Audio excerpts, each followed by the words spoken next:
Bolt up! It's the Chargers Squad. Sponsored by Game Time. Everything Los Angeles Chargers every week. Covering all the big hits and game-changing plays from the City of Angels. The way only the Locked On Podcast Network can. Get ready and squad up. It's the Chargers Squad Show, starting now.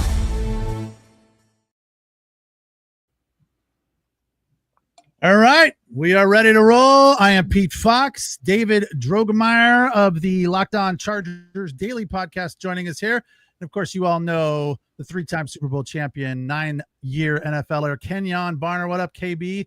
Sorry we didn't get this yesterday. And I know I teased you with talking about the running backs, and then the internet crapped out on us. So tonight we'll start with that after we get to things from this dominant Chargers win against the Lions in the Hall of Fame game in front of, how many people are in that stadium? Like 7,000 maybe? I mean, it looked like a high school game, but it's probably cool for them. Very intimate, right? And a good game if you're a Charger fan at that one, because it kind of, for me, I'm not a huge fan of preseason, I'll be honest with you. But that one felt like a real game coming out in the beginning. The first quarter, you know, it felt like Trey Lance looks like the real deal. I mean, he was throwing some pinpoint passes, had touch. It didn't feel like they were throwing some scrubs out there because it was an extra preseason game that they don't want to be in. So I was excited to see it right out of the gate that, fumble on the kickoff, Chargers recover, and then they drive down, and Will Dissly with the touchdown pass. So, David, yesterday, Kenyon and I were, we just picked out some random names of guys that, guys to watch. And those two guys were KEANDRE Lambert Smith and Nico. And those guys both, Nico Reed, those guys both came out early and performed. Let's start with Kenyon and Nico, because he's an Oregon Ducks guy. He had an interception, nearly returned it for a touchdown, but let's just say, safe to say, he secured his position tonight. Yeah, he bought himself another week. Here's the thing about preseason. When you're a guy trying to make a team, you're trying to buy yourself another practice, another day, another game. And the way that he played today, he definitely bought himself some assurance for the next couple of weeks. But this is something that I've seen from that kid while he was at Oregon, the exact same way that he played at Oregon. This is what he's doing now at the professional level.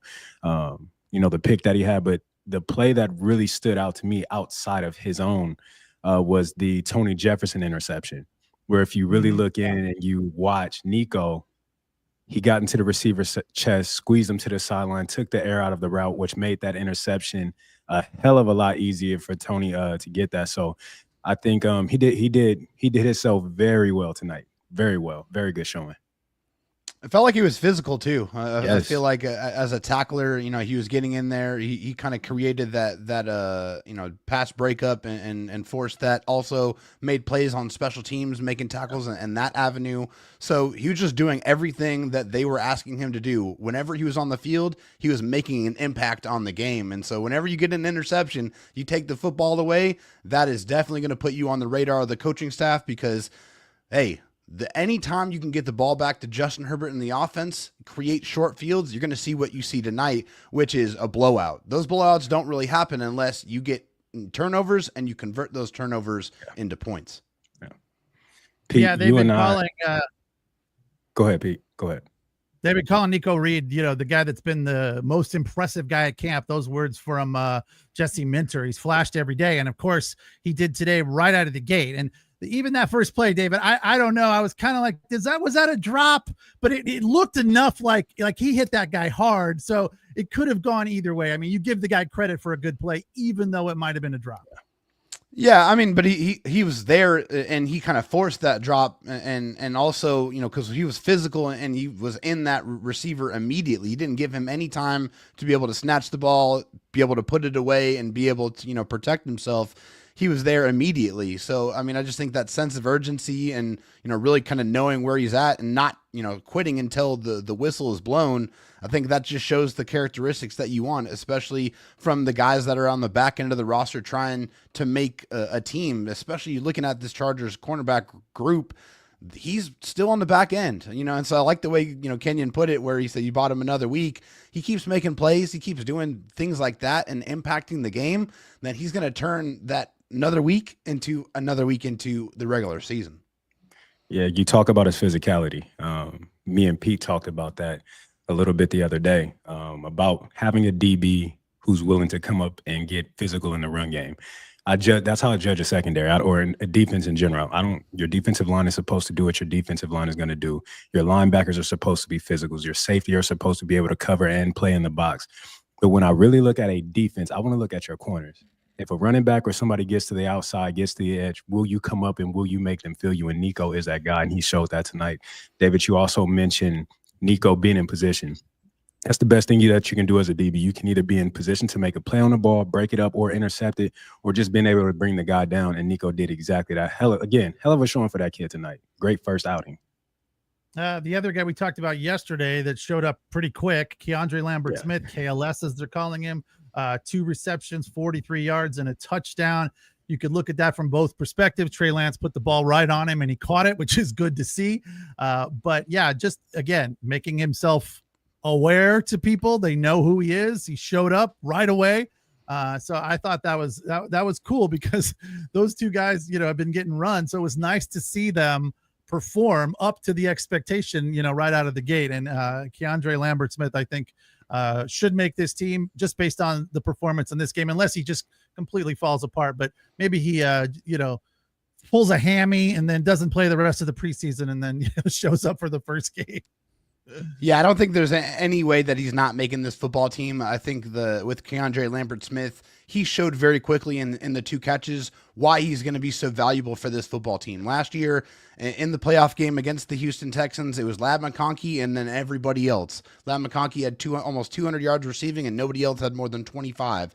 So KEANDRE Lambert Smith showed tonight the skill set that they needed to bring in, which is guys that can beat man-to-man coverage, that can get open and to be able to track the ball over his shoulder. He showcased that on the first catch. He shakes the defender, gets open, makes a nice over-the-shoulder catch, tracking the football, and then the touchdown was just beautiful. I mean, just getting off the line of scrimmage, just toasting the corner. I mean, made him look bad, and then just waltzed into the end zone after a very, very nicely placed football by Trey Lance. And I think we got to give him credit as well. But for KEANDRE Lambert Smith, this is everything that the Charger fans wanted to see out of him, the ability to beat man-to-man coverage so you can get more help for Ladd McConkey out there. Kenyon, from the Trey Lance standpoint, somebody made a comment here. Eric Schultz says Lance will be the future QB1. He's Greg Roman's guy. I know how you feel about Herbie. Well, what about that comment? Look, he's good. He looked good tonight, but I don't know about supplanting Herbert. Oh boy. Yeah, there's no chance that that's happening there, Pete. I'm sorry. I think that's a funny comment to make, obviously. I think for Trey Lance, he just wants to be able to showcase that he can play football. And he is the type of quarterback that they want to have, right? He is a mobile quarterback. Greg Roman has had mobile quarterbacks throughout his entire kind of coaching career. So they want that prototype. And I think Trey Lance showed himself tonight, Kenyon, showed himself, showed that he had the ability to make, some quality throws, some touch passes. I think this is probably one of the better versions of Trey Lance that we've seen. I have a feeling he's locked because that's not a face we see from Kenyon very often right there. He's having the internet issues tonight. There, go. You guys talk while you can. There he is. Jeez. First it was you, now it's me. Here we go. Yeah, frozen again. All right. What I heard do? you. I briefly heard, but I heard it. Oh my God. Can you hear me? Yeah. Go. Okay. Internet. Sorry. This is what you expect from a guy that's been around the league, that's been in different systems, that is now considered a vet in a game. You expect Trey in a game like this where there aren't many starters playing on the defensive side of the ball, the defense isn't dialing up pressure, able to sit back in the pocket, be relaxed, go through his reads. One thing I love what I seen from Trey tonight was the fact that he was going through his reads quickly and dumping the ball off to the running back. That's something that Tom Brady, and before you guys run off with this and say I'm comparing this kid to Tom Brady fans, I am absolutely not. But what I am saying is What Tom Brady did at an elite level was get the ball out of his hand after he went through his reads. Yeah. And so to see Trey Lance be able to do that after I have seen in past seasons of him holding on to the ball or trying to make a play with his legs, dumping the ball off to the running back, getting a gain of 5-6 yards, making it second and short. As long as you can stay ahead of the sticks, you can play in this game. And Trey did a heck of a job tonight. Daniel Villafuerte, cool name, by the way, said Omarion was a bit of a letdown tonight. I didn't expect much. What? I don't agree with that. I don't agree with that. I didn't whatsoever. expect What are we talking about? Yeah. Like what did you expect him to do? Carry the ball 10 times and bust off for 100? Look, he two carries, 9 yards.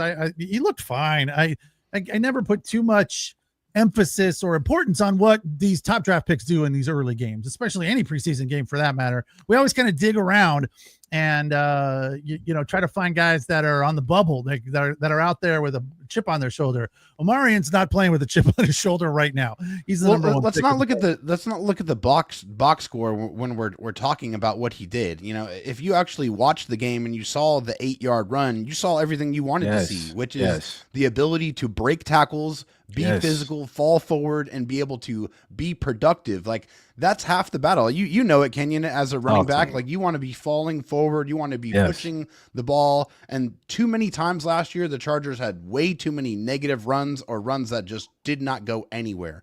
So for Omarion, I mean, we didn't see enough carries. He only was given a couple, but he showed what he, in that one carry, he kind of showed what we wanted to see, just bringing that physical brand of football that Jim Harbaugh and the Chargers want to put out there on film. Yeah, the kid had 2 carries. So what exactly did he let down? Discern from that? He had 2 carries for 9 yards, an average of 4.5. That is 4.5 is a great average in the NFL. Yeah. But at the end of the day, you're not looking for this kid to get 15, 20 carries in a preseason game.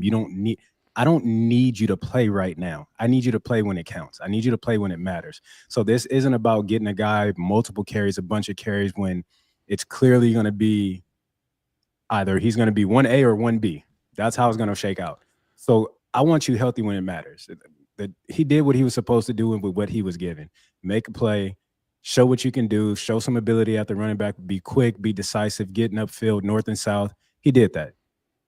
Yeah, and there's still a lot of uncertainty with Najee Harris, right? Yes. So, you can't put him out there for more than a few carries. He's the RB1 right now. Yeah, absolutely. Kenyon, I apparently missed this guy's favorite player, that he was balling out because he says, I'm blowing it. I'm blowing it already. We've been into this thing for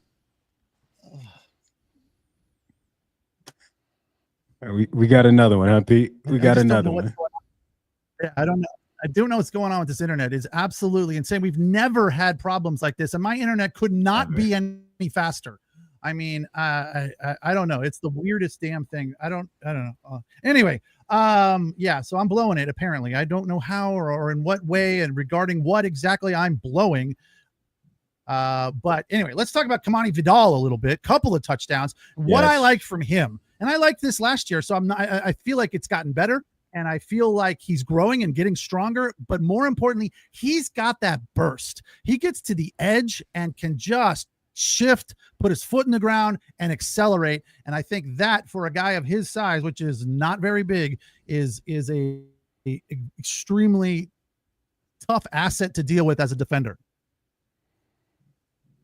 When you look at him in the way he is a physical runner. He's a guy that's going to punish you. He's a guy that when you come up to tackle him, you're going to feel him. And you need that. And that when you look back last year at what they had, whether it was JK or it was Gus the Bus, both guys, physical guys that really were kind of imposing themselves in the running game. So I think he's what he's being called to do, what he's being asked to do.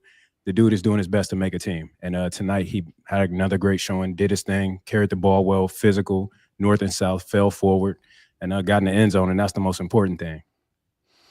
It's important for him to have good quality performances, because last year he really burst out onto the scene with his first touch being, a beautiful wheel route touchdown after that, he kind of fell down to the wayside a little bit when, Gus Edwards and J.K. Dobbins were dealing with some injuries last year. So he needs to have these type of performances. He needs to stack these type of performances on top of each other, because there's still other guys in the room, like a Jarrett Patterson and, Hassan Haskins, who I also thought ran the ball very, very physically in this football game as well. So there's competition. So yeah, quality performance. And for a guy who's not the biggest guy in the world, he did show the ability to run in between the tackles and be physical, which, with Greg Roman, the way they like to play, they know, that's going to be part of how they like to run the offense.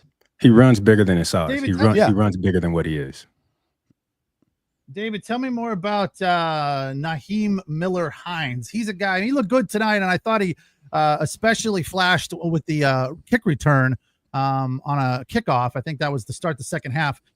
But is he a guy as a fourth rounder that is really on the bubble, working hard to make this team?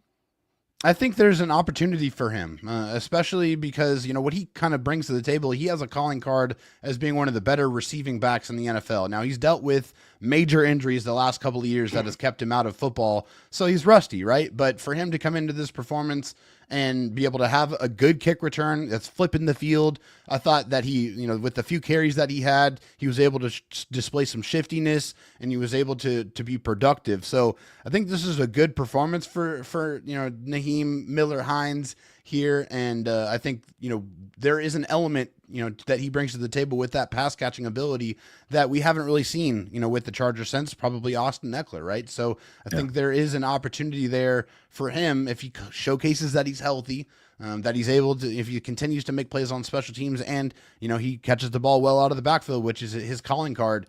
There is a chance for him to definitely make this football team. When you're I know you like that kick return. I loved it.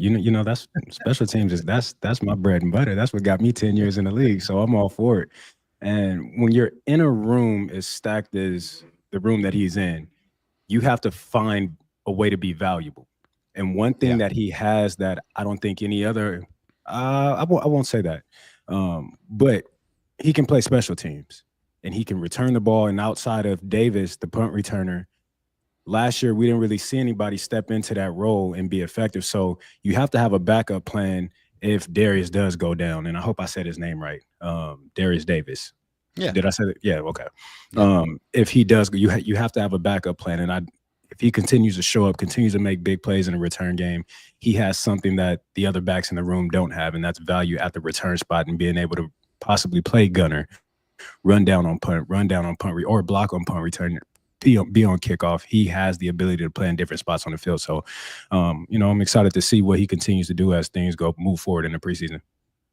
Well, it's definitely, a full room with a lot of talent, and that's good to see for the Chargers, especially as you pointed out, David. Like this is the Greg Roman style. This is the Jim Harbaugh style, and they're getting more people that fit into their style, and that's what you want. So, there are some guys that left this team, and we'll talk about that after the break, but it feels like they have more of Harbaugh style and Roman style guys on this squad, which is not a bad thing. It's the Locked On Chargers Squad Show. Kenyon Barnner, David Drogmeyer, the one half of the Locked On Daily Chargers podcast, and I am Pete Fox. We'll take a quick break and come back and keep beating up this 34-7 win for the Chargers.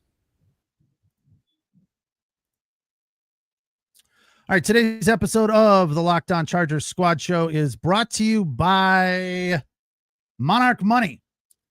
Monarch Money is a money managing app that makes managing your money a whole lot easier. With Monarch Money, you're growing your savings or planning your big purchase, whatever it is. Monarch Money puts you in the driver's seat. It's like having your own personal CFO, giving you full visibility and control over your finances. Monarch Money is more than a budgeting app. It's a complete financial command center, which means if you've got like a rental property and money's coming in, or an investment portfolio that produces dividends every month, you can see what's coming in and you can see what is going out. I remember one of the first times I had a bank account that did something similar to this. They give you that pie chart every month and it tells you where you're spending most of your money. I spent a lot of money on gas, way more than I thought I was. And then of course, the money on entertainment was always a little bit higher than I probably should have been. But when you have that breakdown, that pie chart It can help you manage your money and start building wealth. Take control of your finances with Monarch Money. Use the code LOCKEDONNFL at monarchmoney.com for 50% off your first year. That's monarchmoney.com, code LOCKEDONNFL for half off that first year.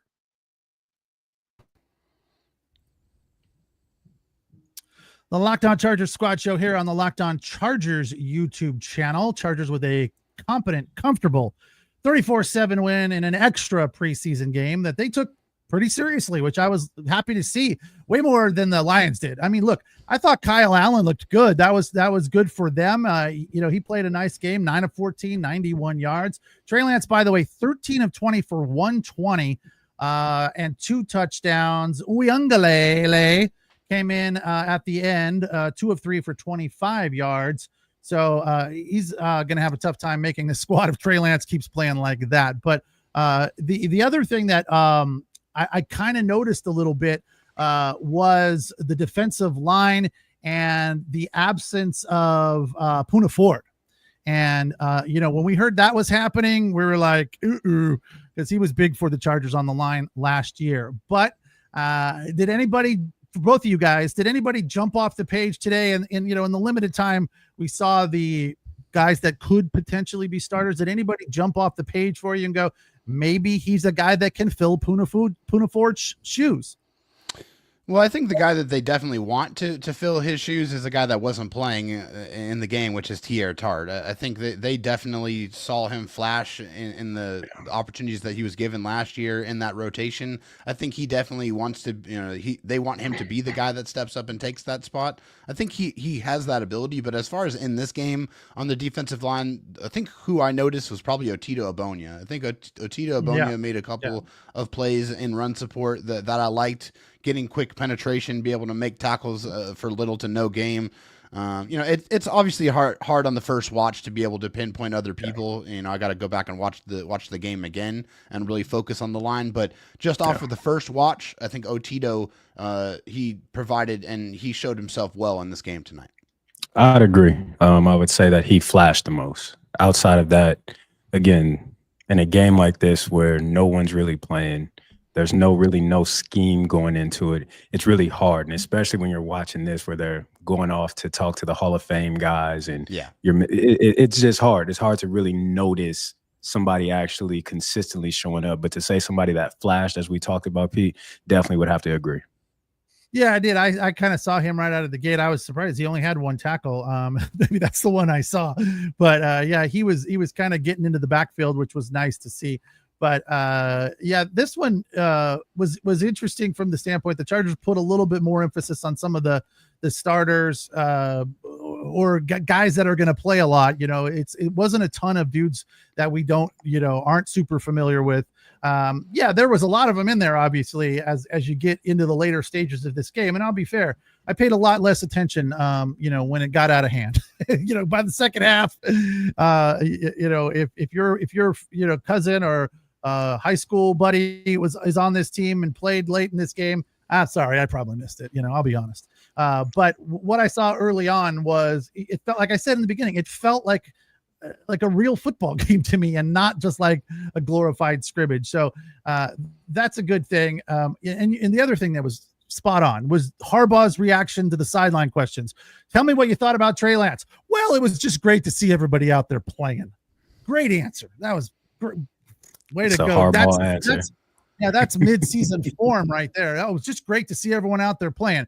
I agree. It's nice to see everyone playing.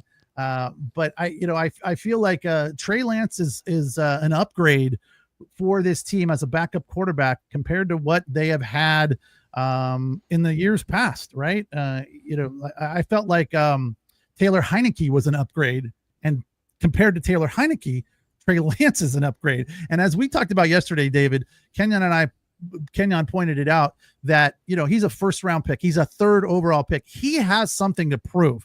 And the league, the coaches are going to give him that opportunity because of his draft status and because he's been injured. So if he's healthy and ready to play, I feel like they're going to give him every opportunity to do that. And they've even talked about the idea of mixing him into some certain packages which would be really cool to see. Kenyon, what do you think? Like, how might that work out if Trey Lance is the backup and we pretty much feel that he will be? Do you think they might put together some packages for him? If I'm Harbaugh, I'm not taking Justin Herbert off the field. There's nothing that Trey Lance brings to the table that my guy can't do. If you want him to pass the ball, he can pass the ball. If you want him to run the ball, he can run the ball, and he can run the ball exceptionally well from the quarterback position. So, maybe if they want to throw a wrinkle in there, throw the guy a bone here and there, yeah, I can see that happening. But again, if I am Harbaugh, my guy's not coming off the field, unless I absolutely have to take him off the field. We've seen what the Chargers looked like last season when he went off the field. It was a disaster. So this isn't college. So under no circumstance should it just shouldn't happen. He shouldn't come off the field. I agree with you. I agree with you 100%, Kenyon. And the thing is with Justin is last year he had to deal with the plantar fascia injury, and then he had 2 bad ankles that the Chargers and Greg Roman had to completely change the offense, take a lot of things out to protect him, to be able to keep him on the field. So you couldn't see the scrambling and rushing ability that Justin Herbert absolutely innately has. He possesses the ability to affect the game in that way, but we just couldn't see it because he was barely healthy enough to be on the field. He was talking to, I believe it was Dan Patrick here recently. He's like, hey, I'm going to get back to running with the football this year. You're going to see it. And so I think with that, we're going to be able to see the kind of total playmaker that Justin Herbert is. It's not just the big arms, not just the accuracy, it's not just the ability to evade in the pocket. He has the ability to run with the ball and rip off big gains. And I think that's one of the things that was desperately missing last year from his game. I mean, there's not a lot of things you can criticize Justin Herbert on, but being able to escape and run away and be able to keep the plays moving, I think is something that we will see more so this season. And for Trey Lance, I've said it again, Trey Lance is the type of backup quarterback that they want to have, because that's the style, the running style of quarterback that Greg Roman's had in the past. And if heaven forbid anything happens to Justin, they want to have a quarterback that's going to be able to keep them afloat in the style of offense that they want to play.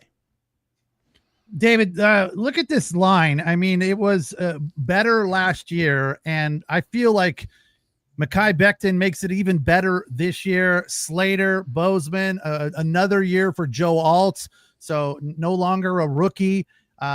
It should be, if everything goes well and everything is as planned as far as health goes, Justin Herbert should be a little bit safer and more protected this year than he was last year, don't you think?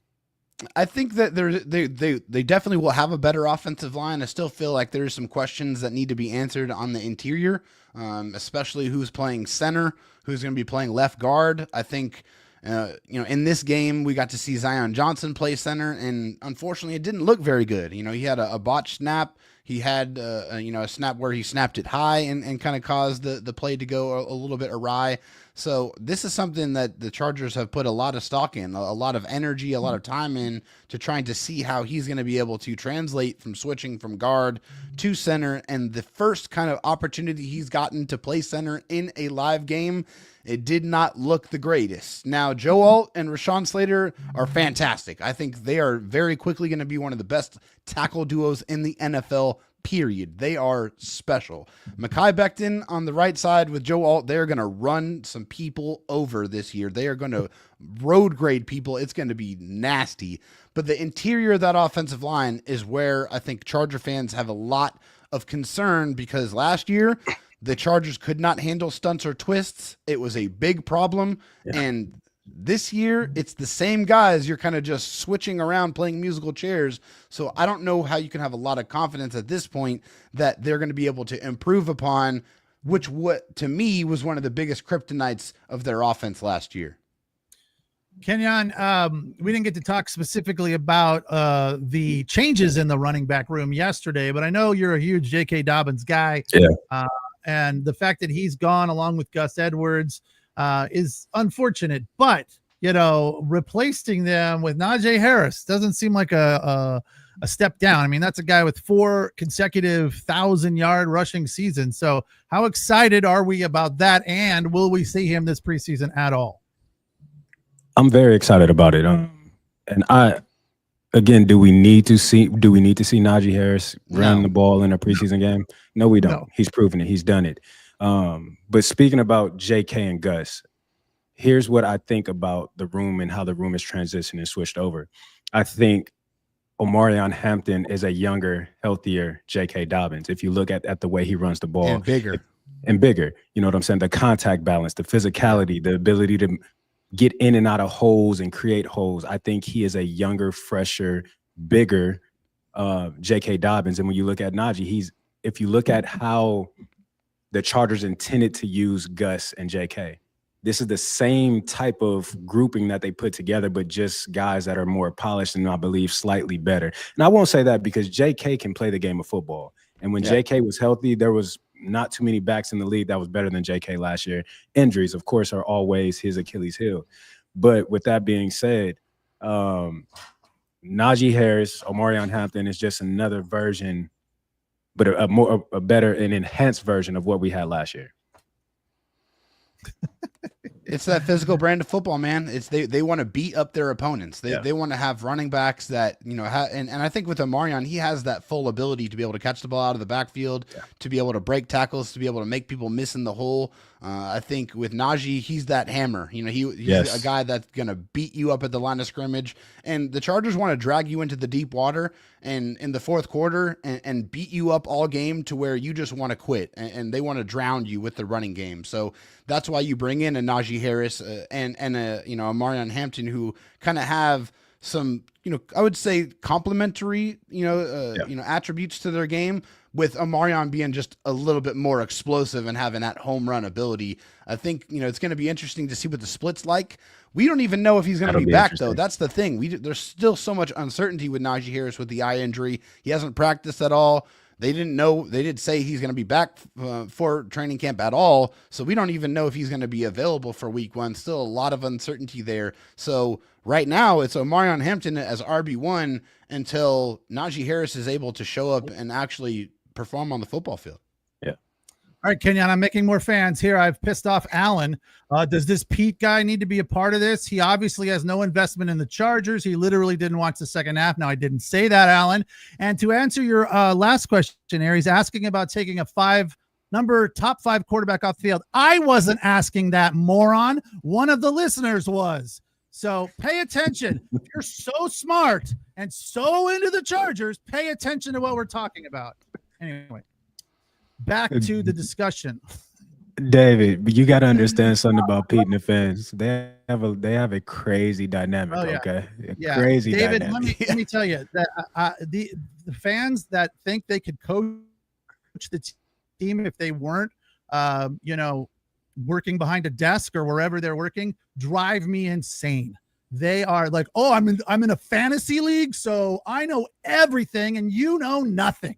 That is what happens on a regular basis, and it drives me crazy. But for the most part, we have reasonable fans, but there's always a few. We'll take a break and leave it there for a second and let everyone just kind of cool off, especially me, although I have to talk about 5-hour energy. So let's do that and we'll come back. It's the Locked On Chargers squad show on the line. And by the way, Alan, yes, I do have to be here, so deal with it. It's the Locked On Chargers squad show on the Locked On Chargers YouTube channel. All right, today's episode is also brought to you by 5-Hour Energy. Time to fuel up and turn it up with 5-Hour Energy. Transfusion. It brings the bold grape, ginger, and lime flavor of your favorite golf drink minus the alcohol. I've seen this drink on Instagram. I've seen people making it, like sharing the recipes, and I haven't tried it yet, but I do want to. So now I'm very intrigued about the 5-Hour Energy version. It's a quick, energizing shot, whether you're stinking birdies or just making memories with friends. This one's a hole-in-one for your energy game. Let's be honest, some days on the course or off it, you just need that extra boost to stay sharp and energized. With the wildest shot what's the wildest shot you've ever made in golf? Not too long ago, I played locally in Temecula. It was a par 3 from an elevated tee. It was like, 140. It wasn't a big deal. But it was one of the closest times I've ever come to getting a hole-in-one, because it finished about 6 or 8 inches from the hole, but it went right past the hole. So other times I've been close in getting a hole in one, I didn't get to the hole. So I didn't really have a chance to make it. But this one rolled right past the hole and finished about 6 or 8 inches. And yes, I tapped in and made the birdie. So they wanted to know what my wildest shot was. That was it. If you go to 5hourenergy.com, that is the number 5, hourenergy.com. You can use my promo code Locked on Golf to receive 20% off your order. This offer is only valid with until September 30th on one order and cannot be used with other promotions. The code is not good on subscription offers. Whether you're meeting up with friends or trying to turn 18 holes into 36, get the energizing boost you need to power through. Order transfusion flavored 5-hour energy shots today.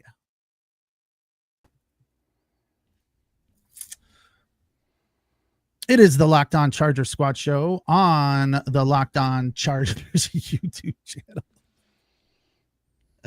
Okay, well now we're getting now there's cussing back and forth. Okay, Pete, relax. All right, I guess I'll deal with your S. Then LOL, bolt the F up. Okay, cool. Well, all right. We can agree to disagree on certain things, Alan. We don't have to have the exact same philosophy on things. Pete looks like a homeless Harbaugh. All right, I like that. You have no idea whether I'm wearing khakis or not.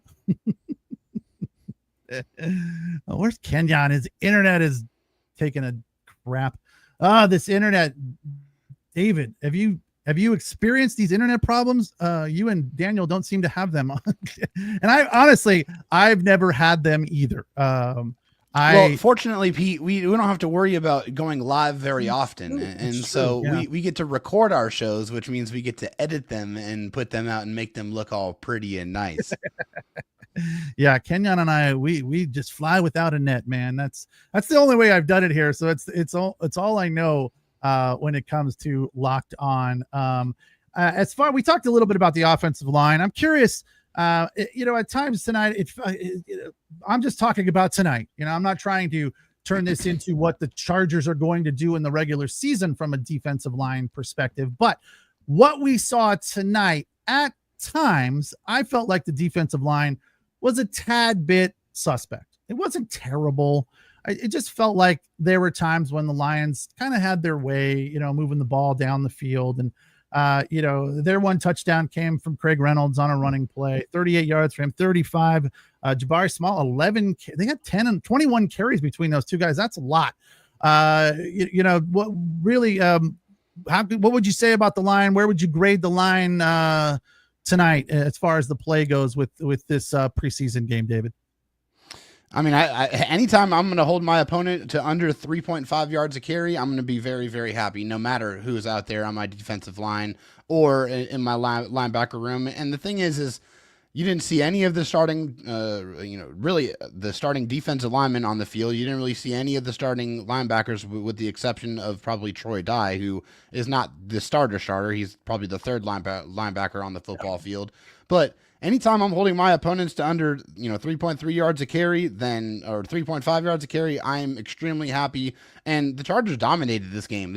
Even though it's a preseason game and the results really don't mean anything, they showed up. They continuously forced the Lions to turn the football over throughout the football game and capitalized on those turnovers.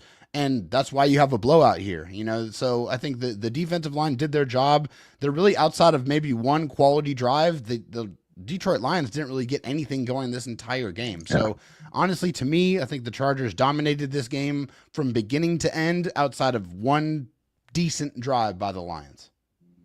Yeah, the game doesn't mean anything, but to your point, what you put on film absolutely means something. And when you look at this defense and you look at what they were able to do, the turnovers, the pressures, being able to, again, 3.3 yards a carry for the Lions, that's not winning in the NFL. Your goal is to average at least 4 yards a carry, So anytime you can hold a team under that standard, it's a win for your defense. And again, this isn't guys that we're going to see playing on Sundays. This isn't the units that we're going to see playing. So there's a lot of mixing and matching, they're just especially in a game like the Hall of Fame game where nobody's absolutely playing. I mean, just here, Taylor.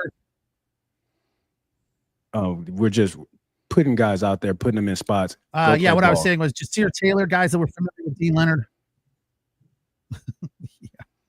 Is it?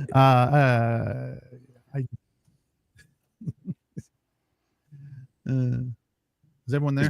Is my internet going out? Sorry, the last thing I heard was Jasir Taylor and Dean Leonard. What were you trying to say about guys that? Guys that we've seen, guys that we're kind of familiar with from last year that played well today. I thought again, it did feel like there was a very strong defensive performance from the Chargers across the board, especially in the defensive backfield.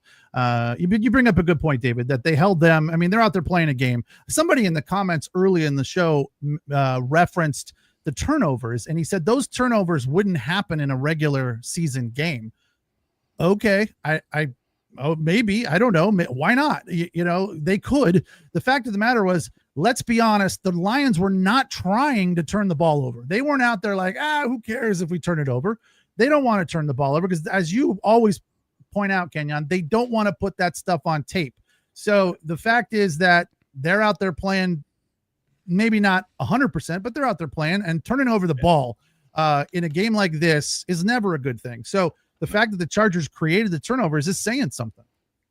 To say that these turnovers wouldn't happen in a game, a guy breaking on an out route and a quarterback throwing the ball, like we see it all the time. Tarheeb still did that exact thing against the Atlanta Falcons last year and took it back for a pick six. So what are they talking about? Those things happen all the time.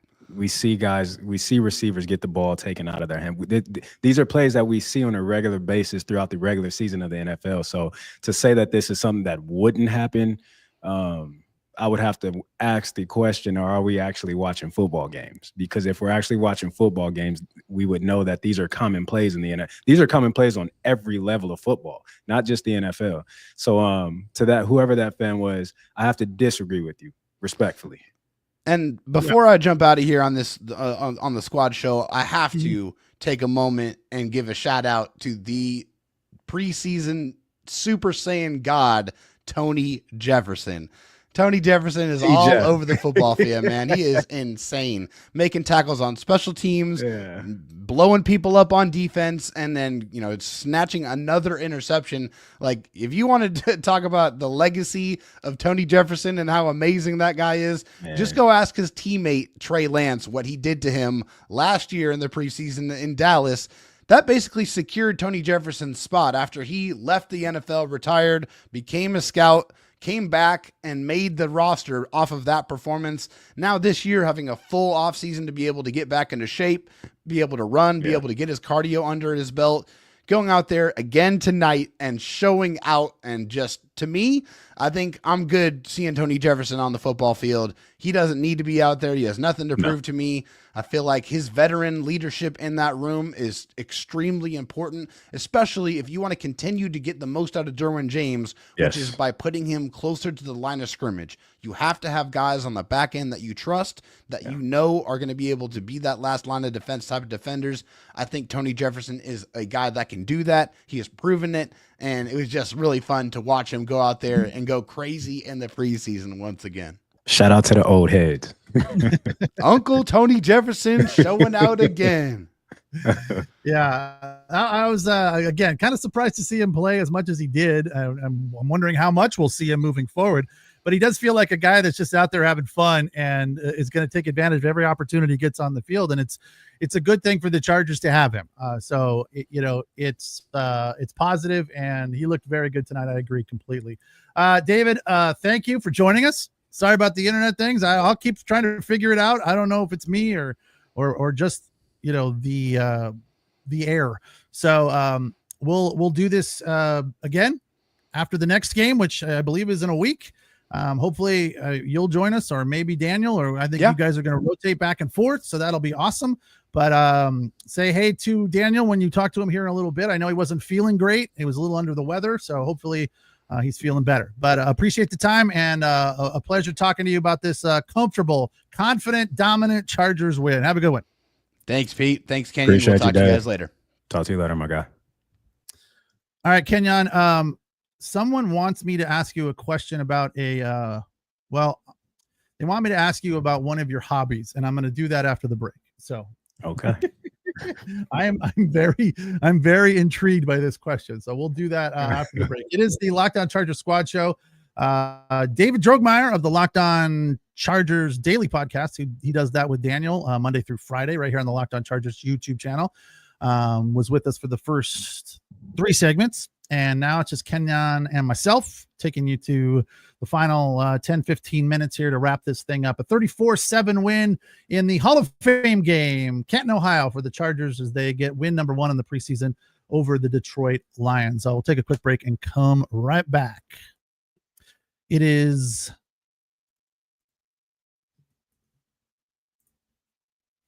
the Locked On Chargers Squad Show on the Locked On Chargers YouTube channel. We've all been there, logging on early and waiting forever for concert tickets to go on sale, only to lose your spot for a show you've been dying to see. Live music should be about making memories, not dealing with the stress of ticket shopping. That's where Game Time comes into play and can be extremely helpful. Not only do they save you money, they help you get the tickets a whole lot easier. Game Time makes getting concert tickets faster and easier than ever, and prices actually drop the closer you get to showtime. So if you're willing to be patient and wait kind of to the day of the show, you could save up to 60% with killer last-minute deals. Take the guesswork out of buying concert tickets and show tickets with Game Time. The other cool thing is they have panoramic seat views on the app. So as you're picking out your tickets, you can see what you'll see from there, what your perspective will be, how close you are to the stage, how far left, how far right, etc. Because sometimes moving over or back a section can save you a whole lot of money, and it doesn't really change your perspective all that much. Download the Game Time app, create an account, and use the code LOCKEDONNFL for $20 off your first purchase. Terms apply. Again, create an account and redeem the code LOCKEDONNFL for $20 off. Download the Game Time app today. Last minute tickets, lowest prices guaranteed. All right, the Locked On Chargers Squad Show. Kenyon Barnner. You said 10 years in the league. I've been saying 9 years. Am I shorting you 1 year of NFL experience there, Kenyon? Yes, sir. I'm so sorry. That is very wrong of me. You guys can bust me up in the comments about that. You can tell me what an idiot I am, because Kenyon was 10 years in the league. 3 rings, though. I am confident about that. Chris Perry wants me to ask you, Kenyon, about disc golf. Do you play disc golf? No, I do not. That is a DeAnthony Thomas thing, okay? Listen, don't get us mixed up. I have never played disc golf a day in my life, although I do know a couple people that do play the game. I myself have never participated. I wouldn't know the first. I can't throw a Frisbee, so let's get that understood and get that out the way. I can't throw a Frisbee, so I would definitely not be out there on the disc golf course. There's another derivative of golf, which is with a soccer ball. Have you ever seen this? They put it on a regular golf course, and just off to the side of the green, they have a big hole. That's it's the size of a soccer ball or a little bit bigger. And it's the same rules as regular golf. You just kick a soccer ball down the golf course. I think I could be good at that. I think I might. The only thing I like about it is can we use that hole instead of this one? Because that would make a whole lot easier for us all. I'd be a heck of a lot better at that than regular golf. I don't like derivatives of real sports like pickleball. Don't get me started on pickleball. You don't like pickleball or ping pong? You don't like pickleball? No chance, dude. What? Oh my god, it's terrible. I keep my not paddles only in the does car. it's the I got paddles in the car. I stay ready. that whole kitchen thing and the dinking and dunking, and it's terrible. I'm a tennis guy. I like tennis, so and supposedly it's really hard on your knees and ankles and stuff because you're cutting so much, and I don't. That's just what I heard. But anyway, let's get back to some football talk here as we wrap this up. 34-7, Chargers take care of business. They played confidently. Were you surprised that Will Dissly played as much as he did? I was. 2 catches, a touchdown, 14 yards. I like to see it because anytime you see somebody you're familiar with, I'm like, that's cool. But that was a little surprising. Jarrett Patterson, 2 catches, 18 yards, a long of 12. Tucker Fisk, 1 for 19, and KEANDRE Lambert Smith, the rookie from Auburn, was the star of the night, catching the ball. 2 catches, 43 yards, including a touchdown. Hassan Haskins had 1 catch. Naheem Miller-Hines had 1 catch. So they spread it out, but without a doubt, it was KEANDRE Lambert Smith. So the point now for him moving forward is to just keep it up, right? That's it. Continue to show up, continue to flash. We talked about this the other day, flashing. Your job is to flash each and every day, and each and every opportunity you get in a game and you can make a big play, make the play. Make the catch, make the plays that you're supposed to make, and make the plays that you're not supposed to make. And that's how you make this team. He had a great showing, came out, looked confident. That's one thing I look for in young guys. Are you confident when you get on that field, or are the lights too big for you? So to see him look like he looked at Auburn, I was happy to see that. Should we be worried about Cameron Dicker, shanking one? Look, you took you're living in my kitchen cabinets right now.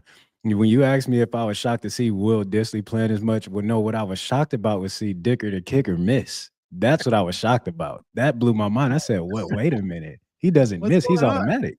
Mr. Automatic." Stoink, like right off of the upright. Yeah, that was, well, it's good, I guess, that he got it out of the way, so when the regular season rolls around, it won't be an issue anymore. But yeah, 3 interceptions I think was really nice to see. Nico Reed for 60 yards. That was early on. Miles Purchase had one for 48 yards, and then the Tony Jefferson one we just talked about. So that is the Purchase pick. Purchase pick was the pick of the game.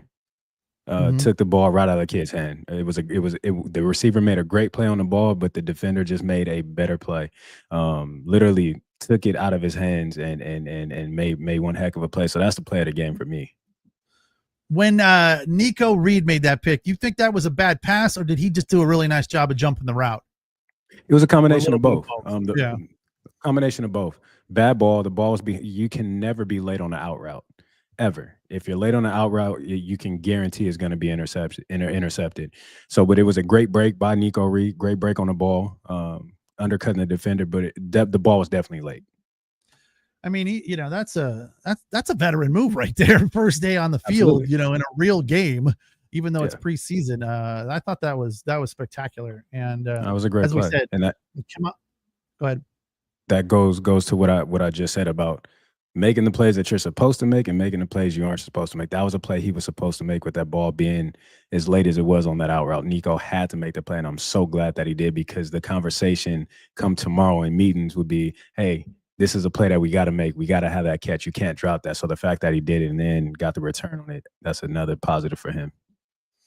What are your thoughts on DJ Uiagalelei? I like what I seen. I mean, it's a very small sample size.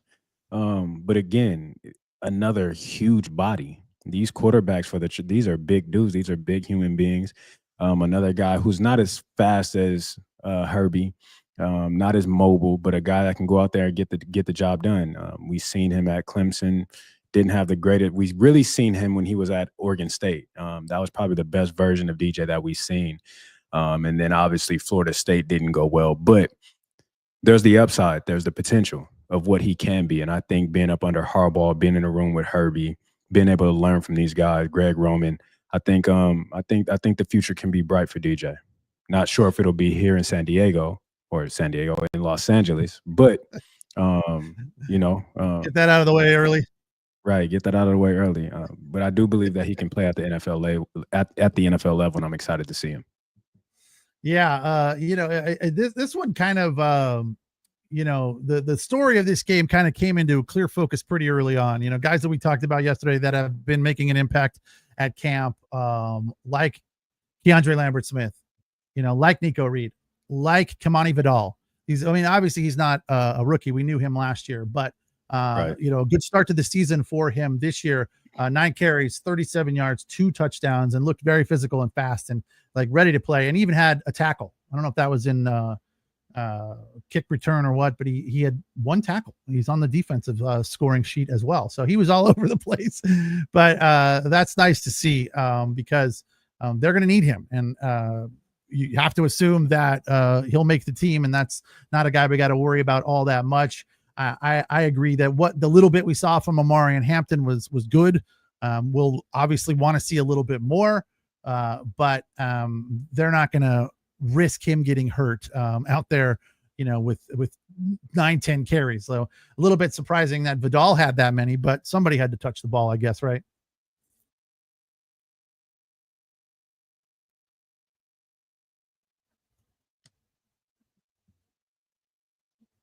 Do you got me?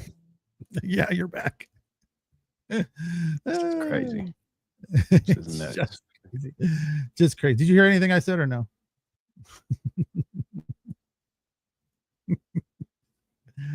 All right. Well, since I can't hear you and you can't hear me, let's just call it. We're almost to an hour, 55 minutes. Chargers with a 34-7 win over the Lions. The Hall of Fame game, first preseason game of the 2025 NFL season. They will be back in action. Bits and pieces. August 10th. Can you hear me or no? No. I don't know if anybody can hear me at this point. Hopefully. The next preseason game is the 10th. So 10 days from today, because it's a Thursday, right? And they'll play on Sunday. Yeah, August 10th is a Sunday in LA, SoFi. Saints are in town, so we'll be here right afterwards to break it down. Kenyon, are you back? Are you there? I'm back. I'm back. Back with a heart attack. I've never been much with the rhyming, but been a pleasure. Hopefully this internet situation will get solved one way or the other, because this is no fun for anybody, especially not us. I'm sure the guys that hate me even more now, because it's probably my fault the internet's not working. But anyway, Locked On Chargers Squad Show on the Locked On Chargers YouTube channel for Kenyon Barner, who can probably hear me but can't see me and isn't moving. He's frozen in time. We appreciate you guys jumping in, and I promise that next week I will be less of an idiot, and I'll dress up for you guys so I don't look like a homeless Harbaugh. It's funny. I wear these type of shirts all the time and no one says a word, but football guys, you look like a homeless Harbaugh. Did somebody call you a homeless Harbaugh? A homeless Harbaugh. I don't know. Athletic shirt at homeless Harbaugh. That's crazy. If I was, it was a full body shot and I was wearing khakis that had holes in them, maybe. I don't know. Maybe. I thought that was an interesting. Yeah, maybe. You're back, and it's good to see you're back and your internet's working again. I don't know if you heard me sign off and say goodbye, but I did. No. Yeah, I don't know. I don't know. It's a conundrum, to say the least, as to what's going on with this whole internet thing. But we will keep working, and we promise to be better for you guys in 10 days. It's the Locked On Chargers Squad Show on the Locked On Chargers YouTube channel. Don't forget to check out Daniel and David tomorrow morning. They're recording here in just a little bit. They'll be on tomorrow morning, breaking this game down as well. And make sure you check them out. So thanks for watching. Thanks for listening. And as always, thanks for the comments. Take care. Have a good night. We'll talk August 10th.